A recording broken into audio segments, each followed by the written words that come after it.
You are listening to the Vincast, Australia's #1 wine podcast.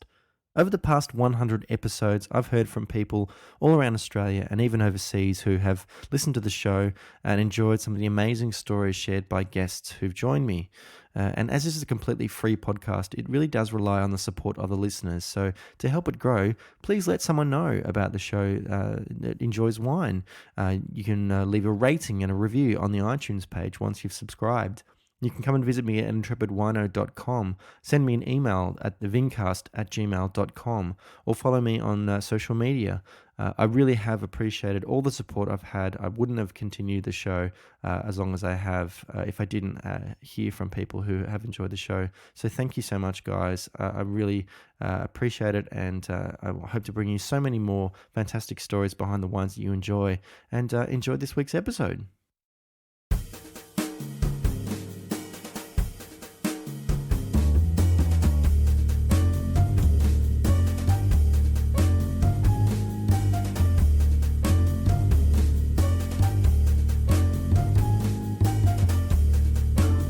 On episode 100 of the Vincast, I chat with Guill de Pury from Yeringberg Wines, a fantastic pioneer of viticulture and winemaking in the Yarra Valley region here in Victoria.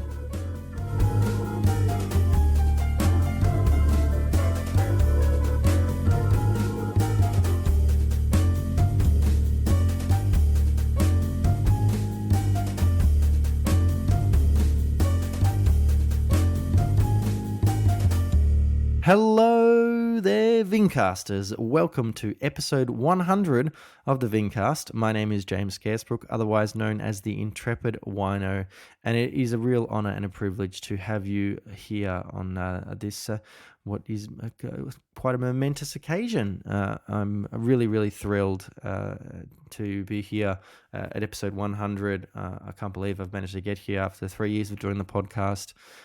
Thank you to everyone who's listened. Most importantly, thank you to the guests, the many guests who have joined me on the show. It really has been fantastic and quite humbling to be able to share some of the guest stories with you, the listeners. And I hope to be able to share so many more with you. Of course, there's so many people involved in the wine industry, both in Australia and overseas, that I'd love to chat with. So, as always, guys, please get in contact with me if you'd like to be involved or if you'd like to recommend someone.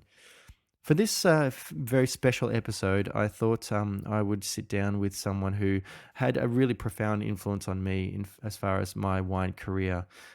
Guill de Pury from Yeringberg Wines, which, if you haven't heard of it, is one of the most historic wine producers in the Yarra Valley.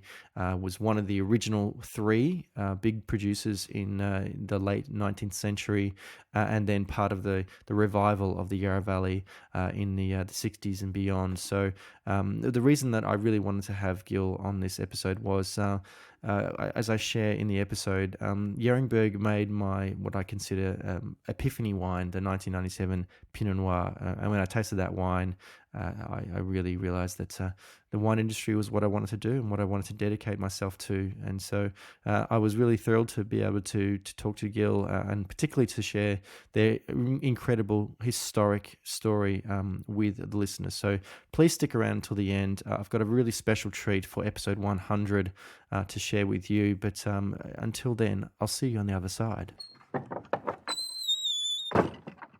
So I'm lucky enough to be sitting here in Coldstream in the Yarra Valley at the wonderful Yeringberg site with Guill de Pury, who is my guest for episode 100 of the Vincast. And Guill, of course, is an icon in the Yarra Valley and Victorian wine in general. So, Guill, thank you very much for sparing some time for me, and thank you for having me here at Yeringberg. Oh, it's a pleasure. Guill, I usually start each episode of my show by asking my guest if they can what's the kind of earliest memory of wine that you have that made you that you can remember thinking about wine in a different way. Do you remember what that might be? Well, I've always had wine with our meals here. Father always had wine with dinner, Mm-hmm. so I probably just grew up with it. Sure. Was this the wine that was being produced on the estate, or where was the wine from? Do you know? Father used to, after he'd pulled out the vineyard, he used to buy house wine for drinking. Used to buy it mainly, I think, from Sammy Wynn at that stage. Used to buy a quarter cask of white wine every year. Yeah. And I remember for years helping him in the old dark cellar, hand bottling off the wine into bottles, Oh, and wow. then with the hand corking machine that's always been in the cellar, rushing round pulling the baskets of wine about. A lot of the baskets you were bottling were 24 baskets, so you couldn't pick them up. You had to pull them across the floor from one spot to the other. How old were you at that time? 7 or 8 or 5 or 6, I Oh, can't remember. I can imagine you wouldn't have been Yeah. able to lift that sort of thing. So yeah, dragging it across. Mm. So just can you tell me a little bit about Yeringberg and why it's such an important has such important history as far as the Yarra Valley, and particularly in the context of wine? Well, this is one of the 3 original vineyards that were established back in the 1860s. Yeah.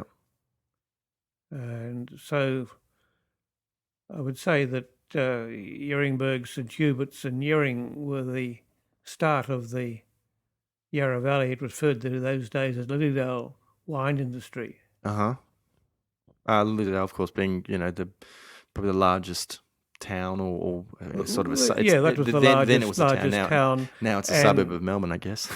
if you talk to any of the old descriptions, they're always referred to as Lilydale wines. Yes. And who was it that first brought vines here and planted them, and do you know, and why was it? In the Yarra Valley? Yes. The very first vines were brought down by the Rari brothers when they first settled here. Yes. And they'd brought them down from Camden Mm-hmm. and put a small vineyard in at Yering. I mean, the original history of the Yarra Valley settlement was the Rari brothers overlanded cattle down from the Monero Mm-hmm. and they found the Yarra Valley, and it was a naturally treeless floodplain. Yes. And it was settled from the north, not from Melbourne. No. Okay.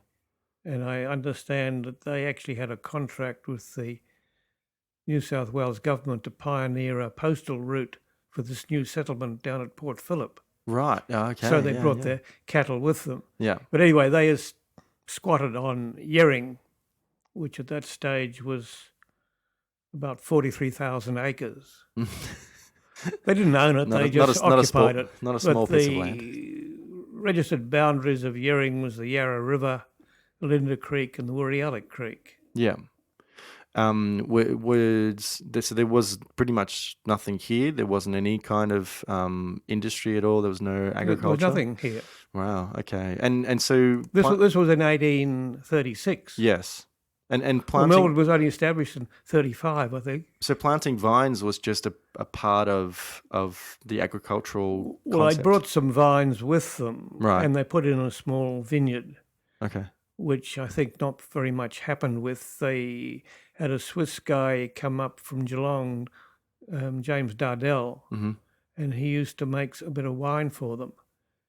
But this was the start of the Victorian wine industry, if you read David Dunstan's book about it, because after a few years, the Raris, as they kept doing, moved on.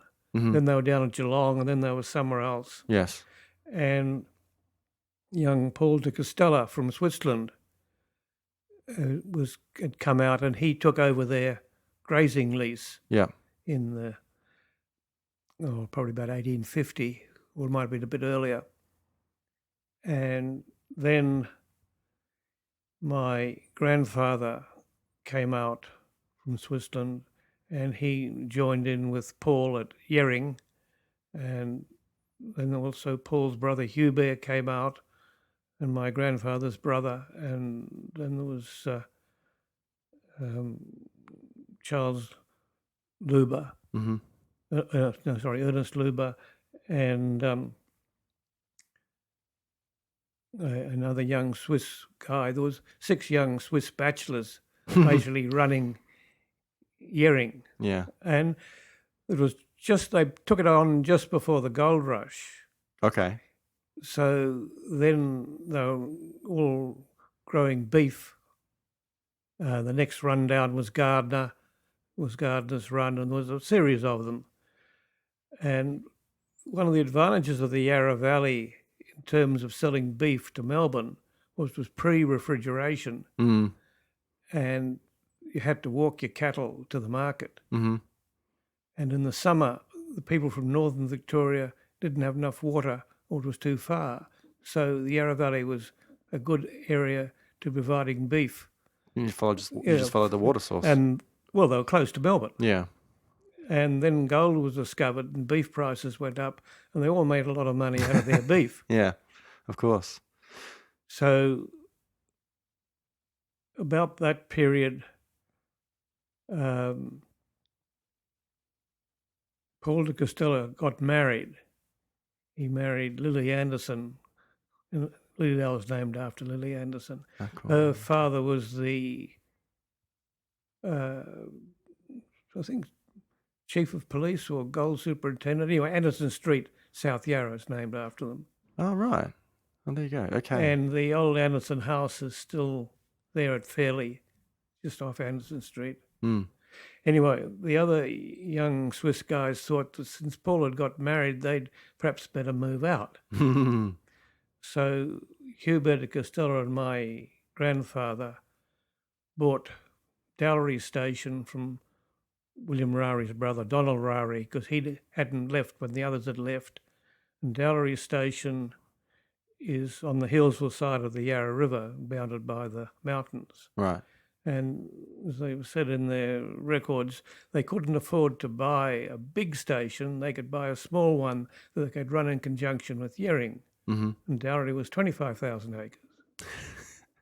Still pretty big. So that was in the mid-1850s. Yeah.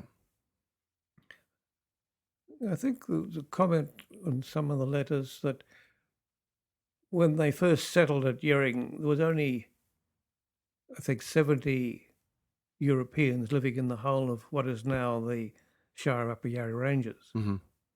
So it wasn't highly populated. No. Do you want me to digress a bit more on this? Please go ahead. Well, quoting from some of Hubert de Costello's books that he wrote, some very nice, interesting, he was quite a humorous writer. Mm. When he first came out to join his brother at Yering, he'd been in the French cavalry and he'd resigned his commission to come out to join his brother. Mm-hmm. And they all brought money with them. And he arrived in Melbourne and his brother met him. It must have been about mid-1850s. Mm-hmm. And they were staying at the Melbourne Club, and he went out for a ride in the Domain on a horse with a brand new saddle, which was very slippery, and the horse kicked up, and he was bucked off and lay on the ground and didn't move. And they all rushed up and said, "Are you hurt?" He said, "Oh, only my pride," because he'd been a cavalry officer in the French army. Yeah. And then his other story against himself, when he said he was a real new chum, and he was riding out to Yering for the first time to visit his brother. Mm-hmm. And I think they must have left a little bit late in the day, but he got as far as Box Hill, which was all forested. Mm. And it was getting dark, and he knew he couldn't get there, so he didn't know quite what to do with his horse in the dark. And they found a forester's hut. So he thought about it. So he put the horse in the hut and he slept outside so the horse couldn't get away. Wow. But anyway, he and my grandfather then bought Dowlery and spent only 2 or 3 years there. And then Hubert went back to Switzerland in about 1860, and my grandfather, they sold Dowlery, and my grandfather then bought another property at Killara around here. Then he sold that, and went back to Switzerland, leaving his younger brother Samuel in charge of things here. Mm-hmm. He had a little vineyard called Yeringberg. And in the meantime, Paul had, this lovely story David Dunstan describes why he's called his history book better than Pomar. They were all at Yering, and they'd been drinking a lot of this French Pomar that they'd bought, Mm-hmm. and suddenly found there was no more Pomar. So they went down the cellar and found barrels of this wine that the Raris had made a few years before. So they brought a jug or two of that up, and they said, "This is better than Pomar," which is what David Dunstan has used as a history of the Victorian wine industry. Mm-hmm. And that was when they decided to go from small vineyard to be a big industry. They could see the quality in the wine, so they and there was a demand for this. wine in England at that stage. Okay, I think it was possibly coincided with the phylloxera in Bordeaux. sure. Hubert de Costello called one of his memoir books John Bull's Vineyard. Mm-hmm. So Paul then put in, I think, 100 acres of vines, and Samuel de Pury, my grandfather's brother, was contracted to help plant that, but he was losing money on that contract, and so he got the Deschamps brothers to take that over. So Paul had got his vineyard going, and then my grandfather came back to buy another sheep property, and he and Hubert actually came back together. They were going to buy another sheep property, but sheep were too expensive, and they discovered that Paul had got into the wine business, Mm-hmm. and also the Land Acts had come in, so the Yarra Valley had been subdivided, and Paul had to buy his land from the government at £1 an acre, Wow. which was pretty expensive. If it's a big property, yeah. Which successfully split up a 43,000 acre property pretty smartly. Sure. So they were all busy mortgaging and borrowing, and Hubert bought part of Yering, and my grandfather bought another part of Yering, which he called Yeringberg because it was the hill above Yering. Mm. And they all got into wine at that stage. So the first vines here were planted the property was bought in 1863. Mm-hmm. So between the vines went in at that stage. So that was the start of the Yarra Valley wine industry and the start of Yeringberg as a wine property. Mm-hmm. But my grandfather had actually been out here for 10 years before that, running cattle property. Was there any particular reason that he came out to Australia? Was at the time? Why did they all fashionable? come out? Yeah. I think this was a reaction to, basically it's a spin-off from Napoleon. Sure. Because Napoleon upset all the social order across Europe. Mm-hmm. And the Purys and the Costellas were in the sort of ruling family groups of Switzerland. They were all bankers or doctors or government people. Yeah. And then there was a sort of social revolution was coming through, and there was they came from Neuchâtel, and Neuchâtel only joined Switzerland in 1820. Mm-hmm. It used to be an independent principality owing allegiance to the King of Prussia rather nominally. Oh, right. And then Geneva and Neuchâtel, these other places joined Switzerland. Okay. And become a much more egalitarian thing. So a lot of the young men really felt they didn't have a lot of future. Mm-hmm. So they were looking to migrate. It was happening all over Europe. Yeah. And the Charles Latrobe had married a cousin of the family in Switzerland. Right. And then he was appointed superintendent of the colony in Victoria. Mm-hmm. So they all knew of him, and especially knew his wife.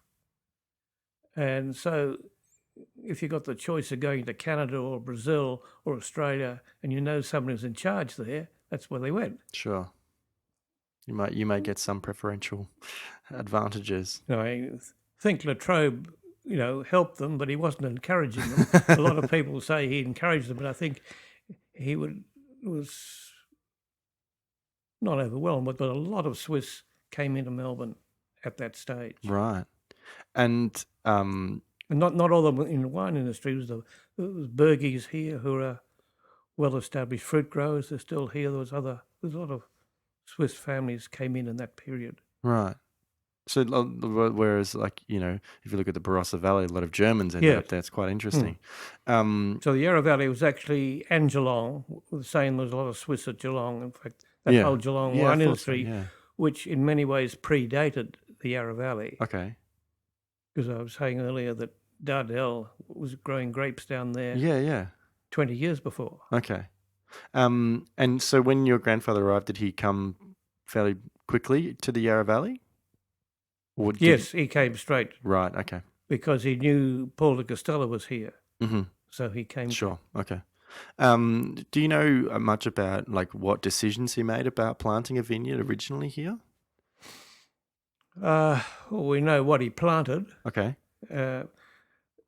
We have a lot of archives which I've now given to the, not called the Lilydale Museum anymore. I think it's the Yarra Ranges Regional Museum, but it started off being the Lilydale Museum. Yeah.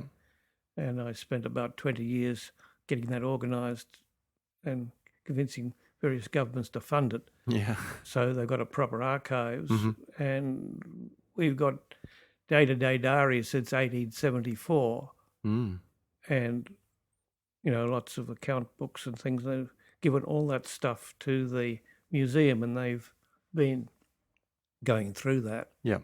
And Max Allen recently, developed that story about Corin Derrick and Barak and my grandfather and paintings and things. So, yeah, there was a lot of records, and they had a range of varieties of grapes. The original vineyard was about, I think at the maximum, about 70 acres. Okay. And I think it shrank down to about 50. Sure. And they grew Marsanne, which they labelled White Hermitage. Fair enough. And that was the one that won gold medals all around the world. And that's the one the vineyard had its reputation for, particularly overseas. A thing to remember, the Yarra Valley wines at that stage were all sold in bulk. Yeah. They all not bottled. No, there was a small amount of bottling for the local market, which was almost non-existent. Yeah.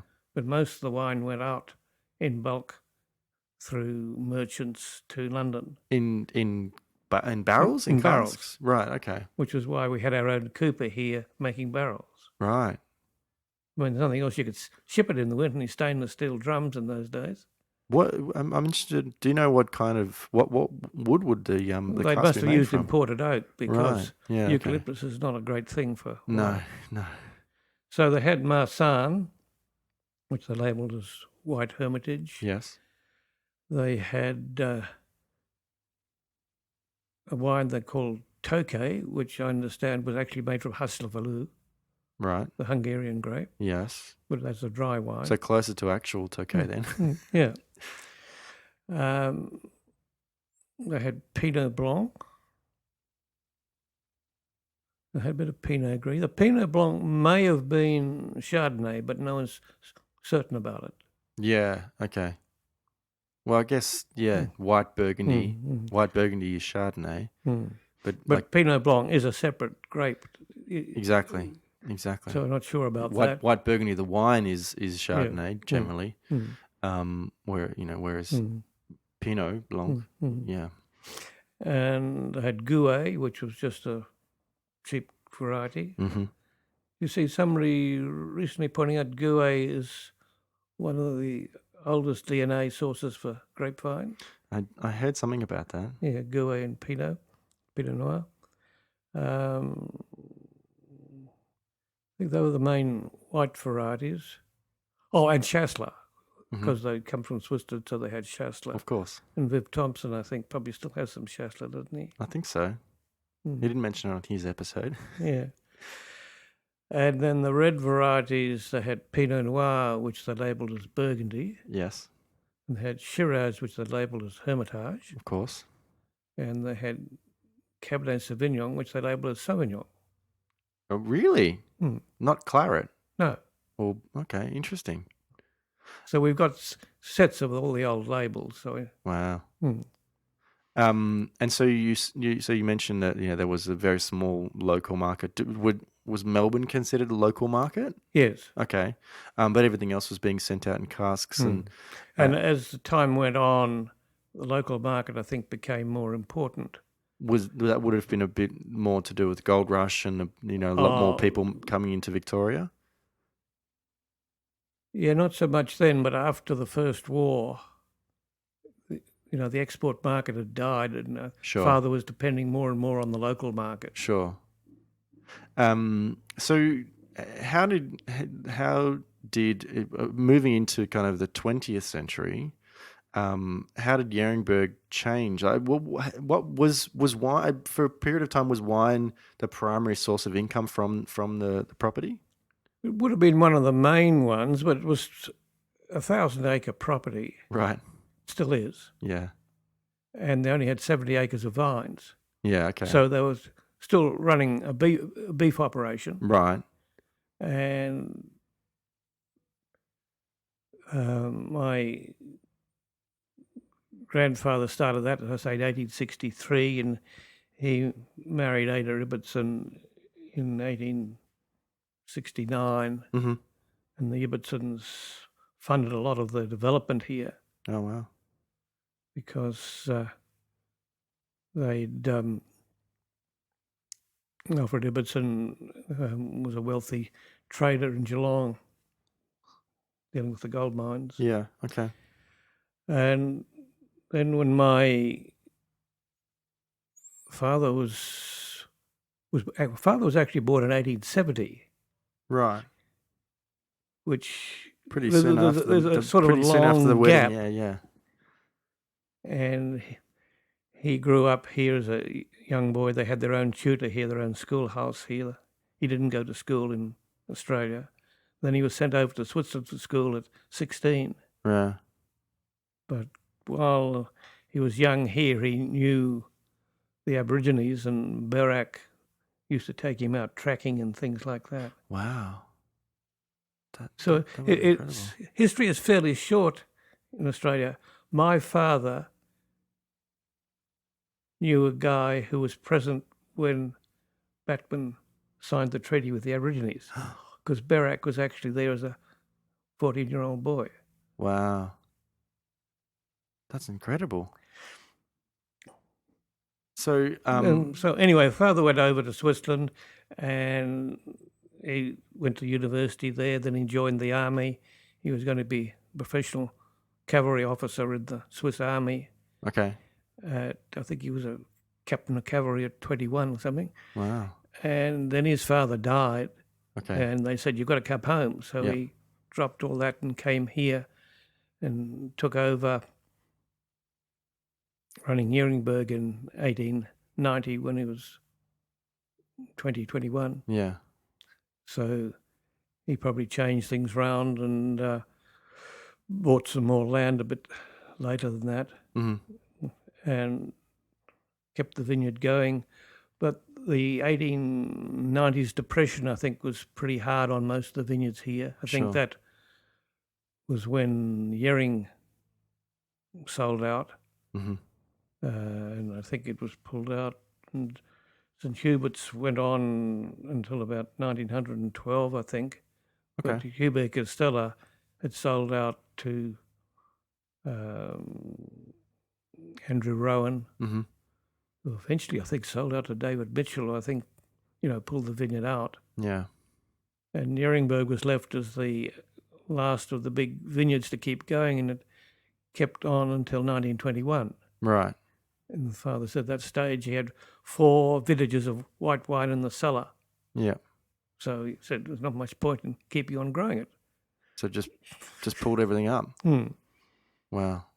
I mean, like this was sort of post some, introduction of some phylloxera in different parts of Well, Victoria, but it phylloxera wasn't had in the Yarra wiped Valley at that out time. Geelong Yeah. in the 1880s. Yeah. This was a phylloxera-free area Yeah. until quite recently when Foster's managed to bring it in. Yeah, yeah. I was working at But- Domain Shandong when that happened. That was big But news. what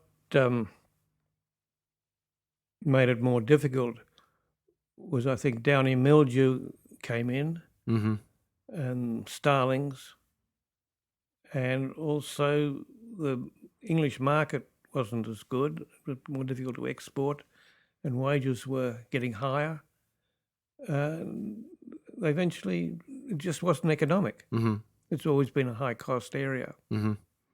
So dairying was much better. As I think one of the de Castellas said, the dairy cows killed the Yarra Valley wine industry. Yeah, St Hubert's became a big dairy. sure. And it was like the Yarra Valley was primarily known as dairy country. That's right, for yeah. for a long time. Yeah, when the whole milk, before refrigeration, it was Yeah, close in area. yeah. There's very little dairying left in here now. There's only one or two big operators, and they're mainly working with cheese contracts. By that point, the population of Melbourne would have been pretty huge. Yeah. There would have been a lot of people who would have, emigrated or moved, for the gold rush. There was a lot of money at that time, and then That's right. All that big expansion of Melbourne, marvellous Melbourne with the gold rush in the 80s. yeah, Then they had this depression in the 90s. yeah, And then there was the Edwardian period, and the First War sort of changed. Things are quite different in the 20s. yeah, But I think that the fine wine market or consumption in Australia was still pretty low, sure. and the people would still tended to buy French wine rather than local wine.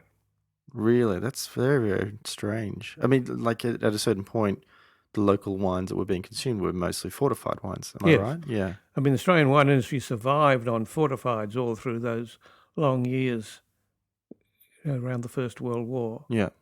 because that market was still operating in overseas. So when you were growing up at Yeringberg, Mm. this was during a period where it was pretty much just dairy. Am I right?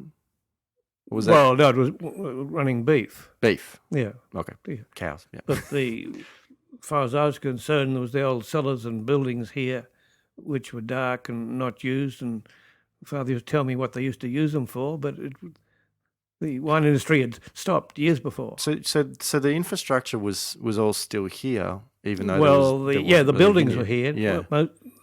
All the equipment had been sold. All the barrels had been sold. Right. And your father wasn't really using the cellars for anything in No. particular? No, Right. just a nice, dark, cool place in the summer. Okay. There wasn't even electricity. So what prompted you to sort of restart the wine side of the business? of the Because property. I'd sort of grown up with the thing, and a lot of the old wine people around Melbourne, like Dave Southern Smith, was saying, remember these famous Yarra Valley wines? Yeah.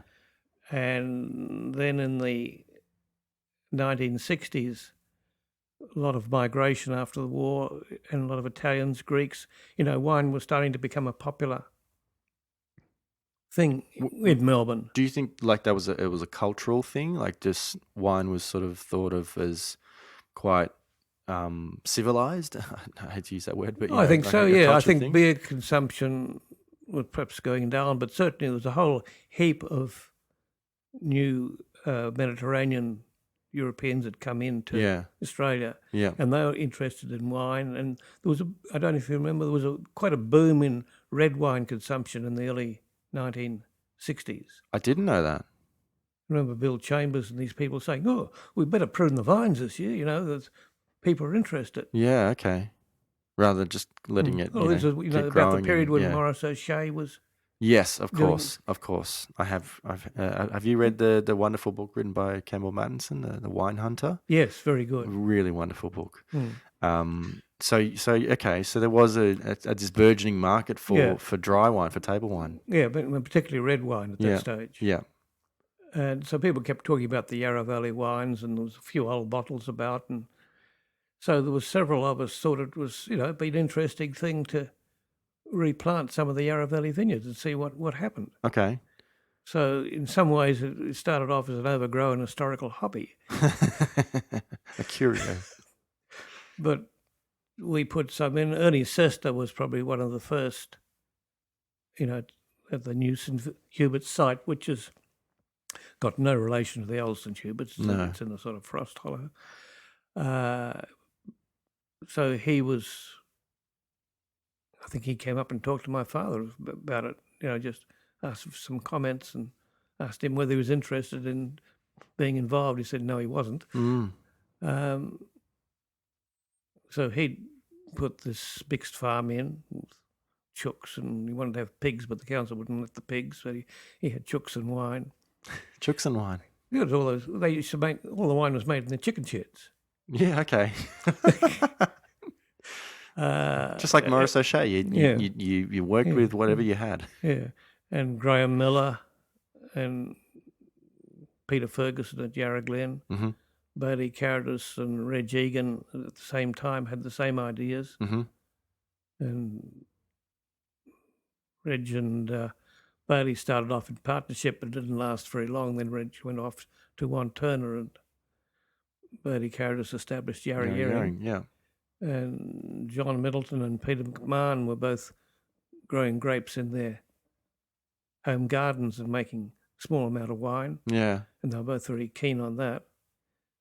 So we obviously had to be in that. And actually at that stage, we were the only replanted vineyard in one of the classic sites. Yeah, it was a very well-established site for we viticulture. Just planted a small area of a couple of acres with a whole range of different things. And did you do research about what varieties were planted previously? And I knew what varieties were planted. Okay. I had all the records. Sure. And also the sort of things I like to drink. So we didn't worry about the Tokay. No. Or the Gouet. Okay. But we had to put the Marsanne. Or the Chasselas. Had to put the Marsanne in. Yep.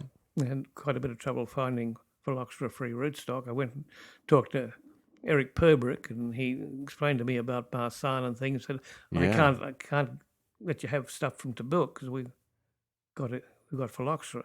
Yeah. Okay. So I had to get it from Golgol. So we tried Riesling, that wasn't much good. We tried Valdepina, that wasn't much good. Put Pinot Noir in and Cabernet Sauvignon. Part of the Cabernet sauce was Ian Higginbotham turned up one day and said, "Why aren't you planting vines?" And he brought a whole carload of Cabernet cuttings. Wow. Which we put in the rose garden for a couple of years while we thought what we're going to do with them. So we put those in and some other Cabernet, and thought Merlot and these Bordeaux varieties would be good, and Cabernet Franc. And I'd always liked Chateau Aubryon, so I planted on more or less the same cepage as they've got. Yeah. In about the same proportions. Okay.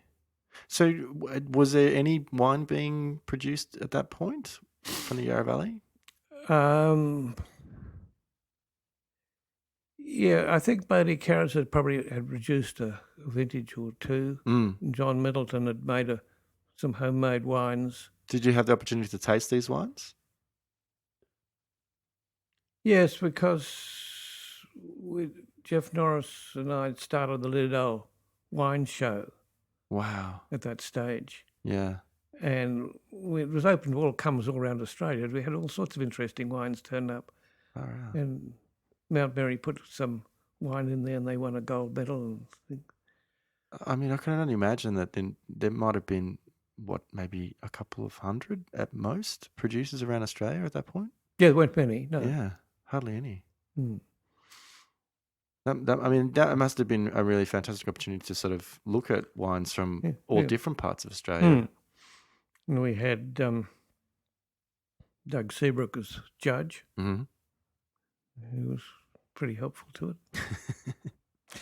So there was quite a interest in wine. Wine was a thing a lot of people were interested in. Yeah. Did you...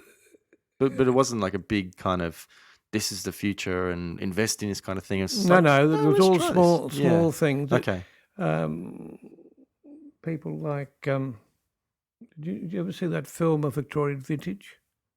No. It No. was made by the Australian Film Commission, and How long ago was that? it was the 1960s. Wow. Well, Okay. I've got a copy of it somewhere. Anyway, they came around here and they were going around Victoria. It was before any vines were in the Yarra Valley, but he was trying to think where the vines had been and showing what could happen. And Yeah. Were there still wines from, way back in oh the yes, original times that you would sort there's of wines about. tasting? We've still got a few. Wow. Hmm. So, how many acres were first replanted at Yeringberg? 2. Just 2. And then we found that you couldn't get a license to sell unless you had 10. Right. So I worked on some of my friends were in politics, so we got that changed down to 4. So I planted another 2, so that meant I could get a license. Right. And a few years later, we did a 25% extension to 5. Mm-hmm. And we put Chardonnay in. Okay. And what were your reference points as far as how you would think about making the wine? Like, was there much sort of general knowledge about how to make the wine, all, or the all records? talking to each other. Okay. Bailey Carradus was the only one that had any professional qualifications. Right. I mean, he had a formal degree from Roseworthy. Yep. And he'd been New Zealand government winemaker. Right. Setting up the New Zealand wine industry before he came back here. Yeah. But they were all sort of professional people. John Middleton had, great ideas on how to make wine. He talked to a lot of people, and we all went around and talked to each other and talked to other people. And so there was a great community around it. Yeah. Okay. But no, I had no formal qualifications in winemaking. I went up and spent 3 days with John Brown at Miller during vintage and followed them around, seeing what they were doing and taking notes. How big was their business at that point? Oh, fairly big. Because they would have survived well through that as far as the fortified wine business. Mm. Okay, so that must have been a really good reference point. What about with your father? Did you discuss much with him about when he was making wine? He died when I was 23. Right. Okay. It was a year after I'd graduated from university. So it would have been a bit too early. Yeah. So I came back here and took over the property, quite young and sort of doing my own thing. Right. Okay. So but I got him to write down a few notes and things about his views on winemaking, which I've got archived. Wow, that would be fantastic to read. And so you were using the buildings as they were originally intended to make wine? That was the general theory, but I had an architect looked at the old press room. You've probably seen it, haven't you? Oh, a while ago, yeah. But it's a big 2-story winery, National Trust classified, and it's got a wooden floor. And I had an architect looked at it, and he said, "Do you realise what you're trying to do? You're trying to make wine on a wooden floor above a big cellar underneath. You have no drainage whatsoever. This is impossible. You'd have to put a false floor in." Yeah. So we rethought that and just used part of the underground part for making the wine. Yeah, okay. So originally they didn't have any running water. So if you haven't got any running water, I guess you don't need drainage. Yeah, true.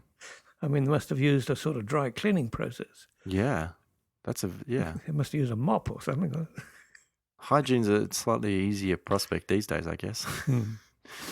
And so when what was the first kind of vintage that you released into the market, and what were the original what were the first impressions from customers? Yeah, we put the first vines in when I came back from America in 1969. Mm-hmm. And what took you to the United States? I was working at University of Wisconsin doing a postdoc. Really? Hmm. And what was the field? Working on oxidative phosphorylation in mitochondria. Goodness gracious. I've got a PhD in biochemistry. Okay. I got bored farming and decided to do a PhD.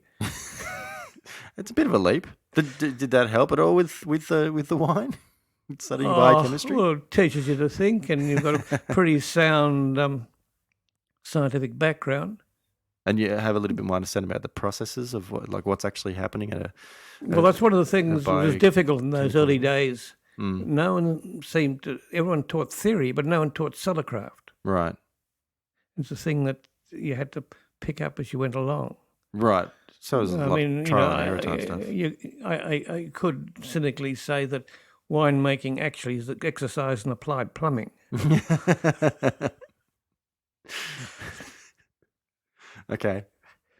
So you came back from the States? Yeah, and John Middleton and Peter McMahon had got going and bought their properties and put some grapes in at that stage. Yeah. So we went ahead and put a small vineyard in, and I think our first vintage was 1973. Right. And I think we had 1/4 cask of Shiraz and Cabernet. We picked the Shiraz, and then some week later we picked the Cabernet and put it in on top. Okay. And it was just enough to fill a 1/4 cask. So how much in normal, or what was it, metric volume is a 1/4 about cask? 200 litres. Okay, so it's a roughly what a barrique is. Yeah. Okay.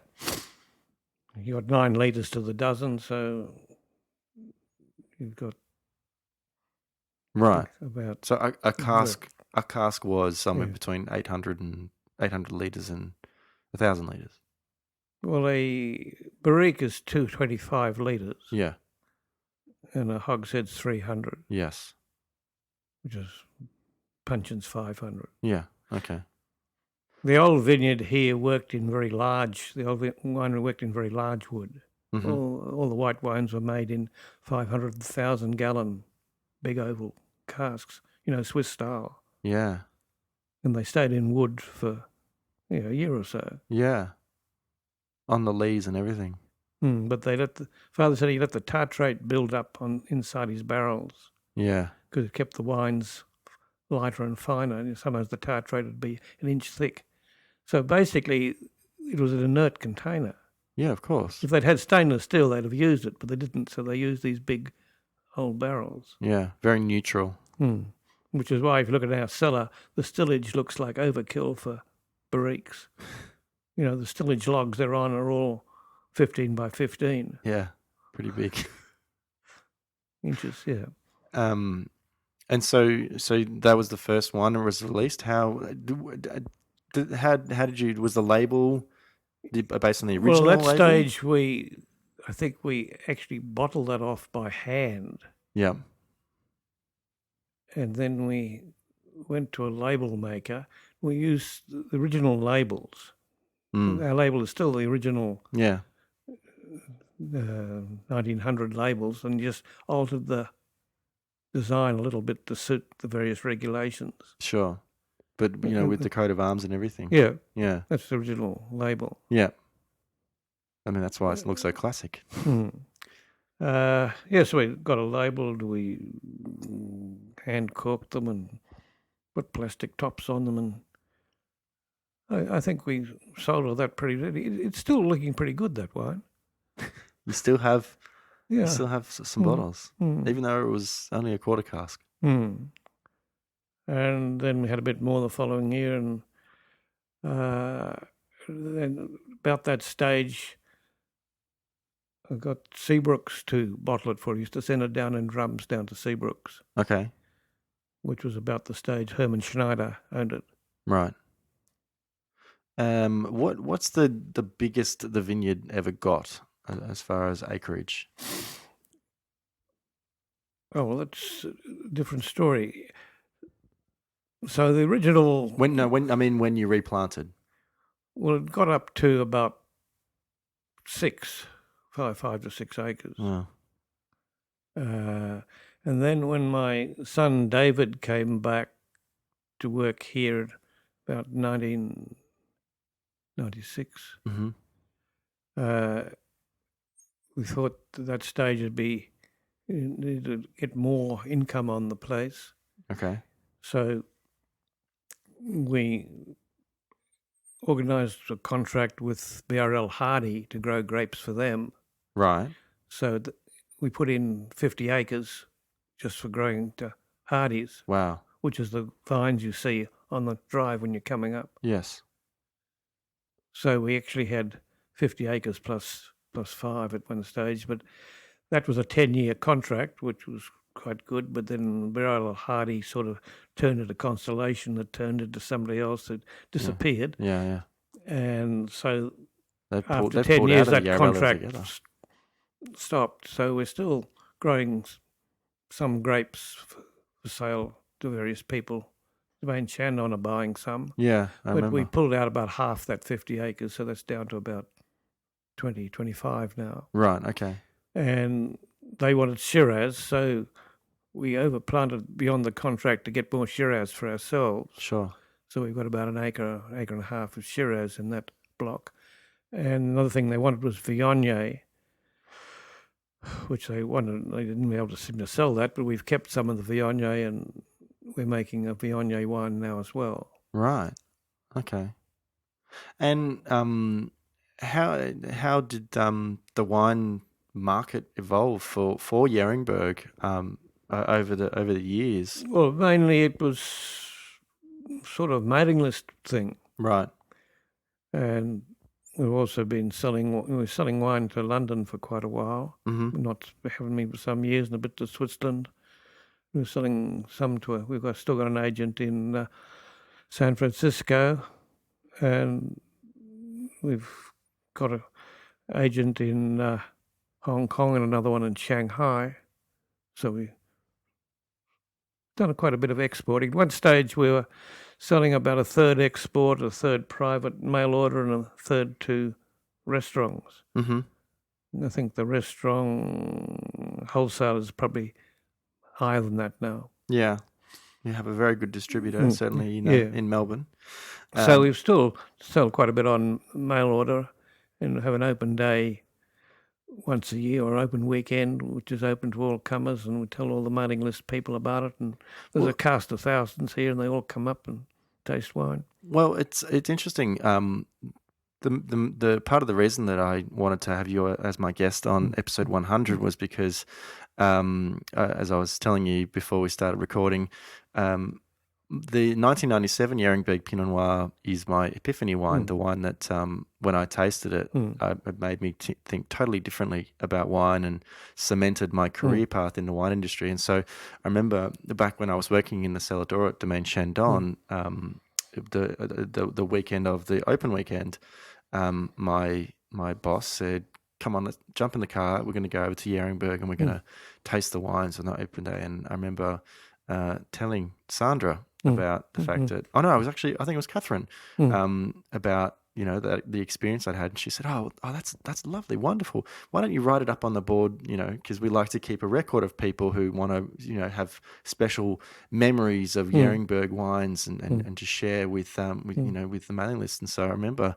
writing down that I'd have this wonderful experience at Izzard restaurants, and I think it was the first experience I had tasting wines with a bit of age. I think it was 2006 when I had it, and so I was 9 years old at that point. So it really did open my eyes to wine. So I guess I wanted to thank you and your family for giving me that opportunity to have that experience. I certainly wouldn't be here today if I hadn't had that experience with the wine. But look, this has been absolutely fascinating, talking about the history of Yeringberg and your involvement, certainly in terms of the rebirth of the Yarra Valley wine industry. I think listeners of the podcast would know that I really do have a very, very strong relationship with the Yarra Valley, and a lot of my previous guests have at some point or another made wine in the region. So I guess on behalf of them as well, thank you so much for everything you've done for the wine industry in Victoria and Yarra Valley in particular. All right, that's very good. We started off fairly small and kept that way for quite a while, but now Sandra and David are taking it, I think, to another level.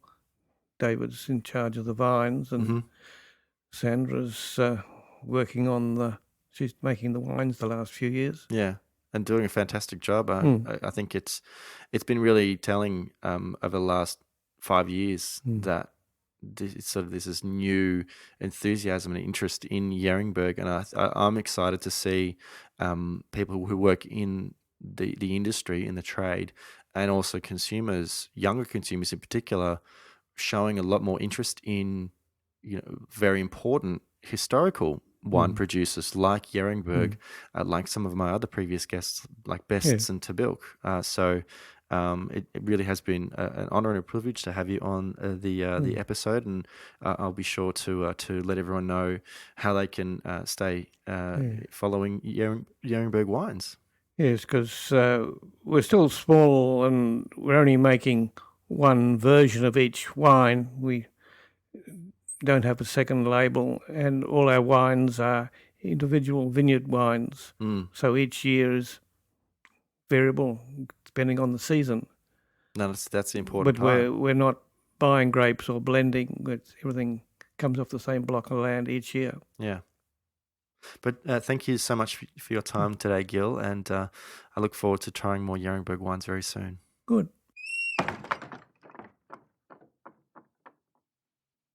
My sincerest thanks again to Guill for being on episode 100 of the Vincast. If you'd like to find out more about his fantastic wines, go to yeringberg.com and make sure to follow Yeringberg on Twitter and Instagram at Yeringberg. Thank you for listening to this episode as well. As I mentioned at the start, I've got a really special treat for this 100th episode. Linus Wilson, who is the head sommelier of the Healesville Hotel in the Yarra Valley and also a listener of the podcast, has let me know that he's designed this really gorgeous wines and winemakers map of the Yarra Valley. And he has very generously donated 10 copies of that map for me to give away. So head to intrepidwino.com to the post about this episode, and you can find out how you can win one of these copies. And make sure to go to the etsy.com, ETSY.com website and search for the shop Wines and Makers if you'd like to buy a copy of that map yourself. As always, I'd love to hear from you. Come to intrepidwino.com, send me an email at thevincast@gmail.com. You can follow me on Twitter, Instagram, and Facebook at intrepidwino. And you can also go to the Intrepid Wino YouTube page, where I have tasted Yeringberg wines and shared my impressions of them. I'd love for you to subscribe to the podcast. There's many different ways you can do that on iTunes, Stitcher, Player FM, Podbean, on the new Wooshka app, which I've actually started uploading the episodes to. And if you do subscribe, it means you get the newest episode as soon as it becomes available.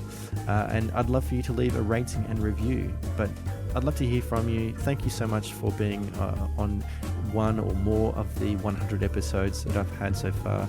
I hope to bring you 100 and many more beyond that. But until next time, bye.